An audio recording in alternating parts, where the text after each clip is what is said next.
नमस्कार, आप देख रहे हैं 4 PM और मैं हूं आपके साथ निधि तिवारी। मोदी जी सुप्रीम कोर्ट के फैसलों से कितना डरते हैं ये तो मैंने कल ही आपको बता ही दिया था विस्तार से। और क्योंकि एक और चुनाव आयुक्तों की नियुक्ति वाले नए कानून को सुप्रीम कोर्ट में चुनौती दी गई, तो दूसरी ओर उससे एक दिन पहले 14 मार्च को ही एकाएक सरकार ने इसी कानून के जरिए 2 आयुक्तों की नियुक्ति भी कर दी। नियुक्ति तो हो गई, पर जिस प्रक्रिया के तहत ये नियुक्ति हुई उसके खिलाफ पहले से ही सुप्रीम कोर्ट में याचिकाएं दायर थीं, जिस पर आज सुप्रीम कोर्ट में सुनवाई हुई। और सुनवाई के दौरान क्या हुआ आपको आगे बताएंगे, लेकिन उससे पहले खबर देखिए दैनिक भास्कर की। लिखा हुआ है कि चुनाव आयुक्तों की नियुक्ति पर सुप्रीम कोर्ट का सवाल, सरकार से पूछा, केस पेंडिंग था तो नियुक्ति क्यों की, 21 मार्च तक मांगा जवाब। तो सुप्रीम कोर्ट ने जो है वो सवाल किया है कि जब इस पर सुनवाई होनी थी और जो है सुनवाई पेंडिंग थी, तो फिर आखिर आपने पहले ही क्यों चुनाव आयुक्तों की नियुक्ति कर दी। इस पर जवाब देना ही होगा सरकार को। इसके अलावा आपको बता दें कि सुप्रीम कोर्ट ने सुनवाई के दौरान चुनाव आयुक्तों की नियुक्ति को रद्द करने से इनकार कर दिया है। जी हाँ, उन्होंने कहा है कि हम किसी भी कानून को जो है ऐसे रद्द नहीं कर सकते हैं। जो कानून बन चुका है उसी के द्वारा अगर नियुक्ति हुई है तो हम उससे रद्द करने से जो है इनकार करते हैं। लेकिन इस पर सुनवाई करते हुए जस्टिस संजीव खन्ना, जस्टिस दीपांकर दत्ता और जस्टिस मसीह की बेंच ने सरकार से कहा कि जब मामला कोर्ट में लंबित था तो आखिरकार नियुक्ति क्यों कर दी गई। सरकार को 21 मार्च को ये बताना ही होगा। तो जो है 21 मार्च को सरकार को अब कोर्ट में बताना होगा कि आखिर ये जल्दबाजी में नियुक्ति क्यों की गई है। मैं आपको बता दें कि एडीआर के अलावा कांग्रेस नेता जया ठाकुर ने भी इस मामले में याचिका दायर की थी और उनका कहना था कि चुनाव आयुक्तों की नियुक्ति को लेकर बने हुए कानून में चीफ जस्टिस ऑफ इंडिया को चयन समिति से बाहर कर दिया गया है। ऐसे में ये प्रक्रिया निष्पक्ष नहीं हो रही है।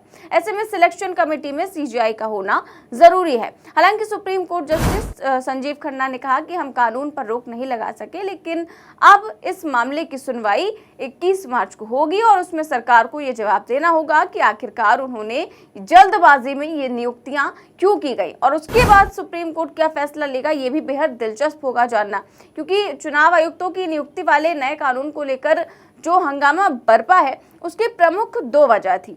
पहला ये कि विपक्ष की सबसे बड़ी आपत्ति नियुक्ति करने वाले उस पैनल को लेकर थी जिसके 3 में से 2 नुमाइंदे सरकार के थे। लोकसभा में विपक्ष के नेता को पैनल में शामिल करने की बात को विपक्षी पार्टियों में महज दिखावा और औपचारिकता कहा, क्योंकि उनकी राय नियुक्ति की प्रक्रिया पर कुछ खास असर नहीं डाल सकने वाली थी। जैसा कि कल अधीर रंजन चौधरी ने बाहर आकर बताया, उन्होंने साफ तौर पर मीडिया से कहा कि हमारा वहां पे रहना और ना रहना बराबर था, क्योंकि 2 तो सरकार के ही लोग थे, एक प्रधानमंत्री मोदी और दूसरा अमित शाह जी।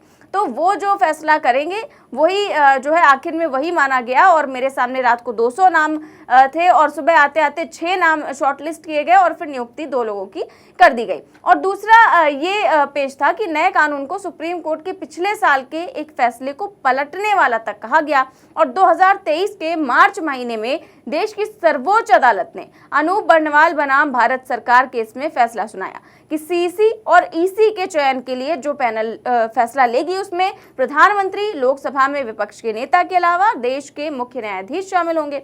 लेकिन नई प्रक्रिया ने इस तरह सीजीआई की जगह एक कैबिनेट मिनिस्टर को दे दी और इसी नई प्रक्रिया के तहत कल 2 नए चुनाव आयुक्तों की नियुक्ति भी हो गई। सुखबीर संधू और ज्ञानेश कुमार, उन्हें जो है नया चुनाव आयुक्त नियुक्त कर दिया गया। आज से उन्होंने कार्यभार भी संभाल लिया और बैठक से बाहर निकलकर अधीर रंजन चौधरी ने मीडिया के सामने आकर कई सारे बड़े सवाल खड़े कर दिए और इस प्रक्रिया में बेईमानी का आरोप भी लगाया। क्या कुछ कहा है, वीडियो देखिए। ये बहुमत है उनका। पहले ही मुझे 212 नाम दिए गए, 10 मिनट पहले 6 नाम दिए जा रहे हैं और मैं जानती हूं कि ये बहुमत इनके पास है। सीजीआई साहब नहीं है, कानून को तैयार किए गए हैं कि सीजीआई बाहर रहे, हमारे न्यायाधीश बाहर रहे और वहां अंदर अंदर बैठ के सरकार अपने बहुमत की बजाय से अपने चुने हुए अपने पसंदीदा नाम चयन करे। यही तो बात है, संक्षिप्त साथ यही है। दादा चुनाव आयोग की नियुक्ति पहले भी जो होती रही सरकार ही करती थी। ये ठीक है कि सुप्रीम कोर्ट ने पिछले दिनों में एक टिप्पणी की थी और उसके बाद फिर एक कानून बना और अब आप आरोप लगा रहे हैं कि सरकार की अपनी मनमानी चली, आपको औपचारिकता बुलाया गया। मैंने ये प्रक्रिया तो पहले भी होती थी। देखो अब आप इस पर राजनीति कर रहे हैं। देखो लोकसभा चुनाव से देखो मैं कभी नहीं ये कहा कि मनमानी, मैंने प्रोसीजर की बात करते हैं। मैंने ये भी कहा है कि किसी के साथ कोई व्यक्तिगत दुश्मन तो नहीं है, कोई भी बन सकते हैं। मैंने पहले ही ये मीटिंग में शामिल होने की पहले ही मैंने ये मंत्रालय से, मतलब लॉ मिनिस्ट्री से, जब उन्होंने ये संदेश भेजे कि चयन की मीटिंग होगी, सिलेक्शन कमेटी की मीटिंग होगी, तो मैंने पहले ही एक शॉर्ट लिस्ट मंगा था। मतलब एक शॉर्ट लिस्ट, मतलब छोटा सा सूची हमें सौंपा जाए, क्योंकि ये चयन की पहले शॉर्ट लिस्ट बनते हैं। मान लीजिए 5-6 व्यक्ति की शॉर्ट लिस्ट बनती है, छोटे सूची बनते हैं। तो मैंने मीटिंग में शामिल होने की पहले ही, और तक मतलब यहाँ दिल्ली में पहुंचते ही अगर ये मिल जाते तो हमें जांच पड़ताल करना, और ये जो सिलेक्शन कमेटी में जिसको नाम लाया जा रहे हैं, शॉर्टलिस्ट अगर होते तो शॉर्टलिस्ट के बदौलत सारे व्यक्तियों को, सारे जो प्रत्याशियों हैं, इनके बारे में मुझे बारीकी से जानकारी होती। लेकिन वो मौका मुझे नहीं मिली, क्योंकि मुझे जो सूची दिए गए थे वो मान लीजिए कुल मिलाकर 212 जन की, 212। तो मान लीजिए कल रात में मैं आए हैं दिल्ली, 12 बजे पहुंचे, और सुबह 12 बजे हमें पीएम साहब की दफ्तर में चयन करने के लिए जाना पड़े, और इसी बीच रातों रात 212 व्यक्तियों को, उनके बारे में मुझे कैसे बारीकी से